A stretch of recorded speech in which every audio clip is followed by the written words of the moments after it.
Hi, and welcome to Quirky Books with Katie. Today I'm going to be talking about the book I'll Give You the Sun by Jandy Nelson. I have been anticipating this book for over a year now. I previously read Jandy Nelson's debut novel, The Sky is Everywhere, and I was absolutely in love with it. So when I heard that she was coming out with another book, I needed it, and I'm so happy that my friend Whitney from Witty Novels sent me an advance copy of this. I don't even know where to begin with this review. If I had to sum this book up in one word, it would be magical. When you're reading this book, it kind of just transports you to another world. You read it and you kind of disappear from your world and your problems, and you focus on the magical qualities of this book. I have to say, I do adore Jandy Nelson's other book, The Sky is Everywhere, but I think I loved this one a little bit more. This review is going to be completely spoiler-free, so now I'm going to get into what I loved about this book. So, this book is told from 2 points of view. The first narrator is a 13-year-old boy named Noah, and he is a bit of a tortured artist. He is an outcast, so in his spare time all he does is draw. He notices things that no one else in the world notices. He loves to people watch, and he talks to the trees. And Noah ends up meeting someone that ends up changing his life. Now, the second narrator is Noah's twin sister, Jude, and she tells the story 3 years later when she is 16 years old. Jude is a shell of what she once was. Jude was this daring, beautiful girl, and something happened to her that made her a shell of herself. She always stays inside, she doesn't talk to people, and all of her artistic talent has kind of faded. Jude really likes to make sculptures, and Jude ends up kind of interning with this famous sculptor, and she ends up kind of finding herself again.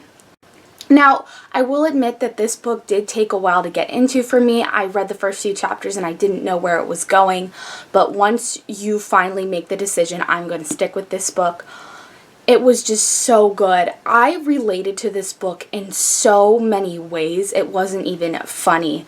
Both of the characters end up feeling alone a lot of the time, and I felt like that, and just seeing other characters go through that made me feel so much better. It made me feel like I wasn't alone.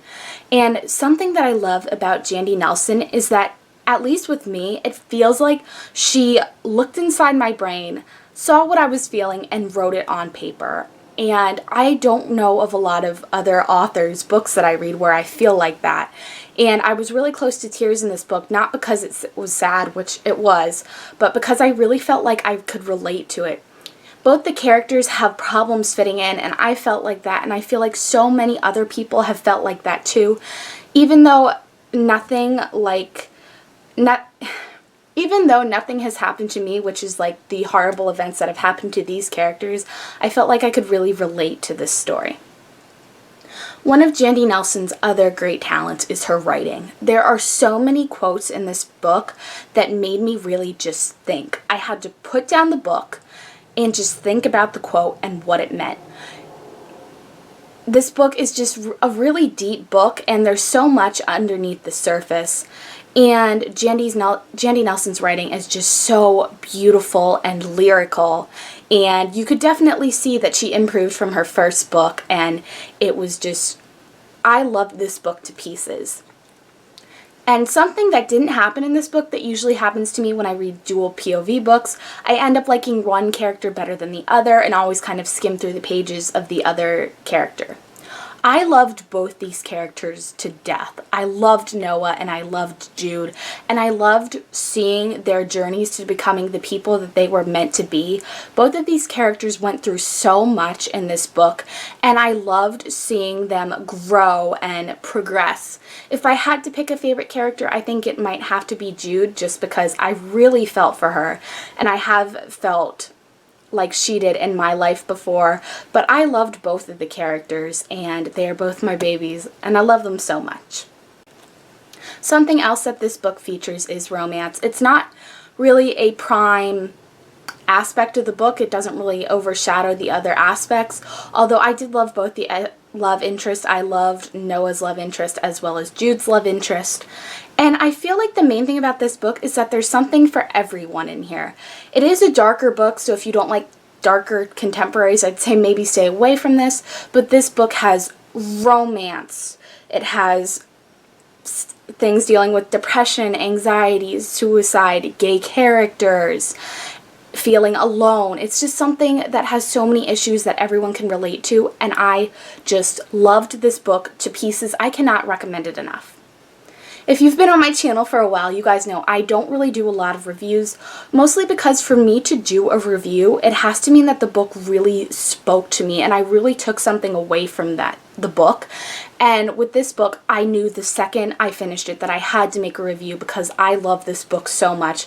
I finished it and I just gave it a hug. I never give books hugs, but I love this book so much. And I would recommend it to all of you guys to read. It comes out on September 16th, which may be the day that I'm uploading this, and just do me a favor and read this book. In case you couldn't tell, I gave it 5 out of 5 stars.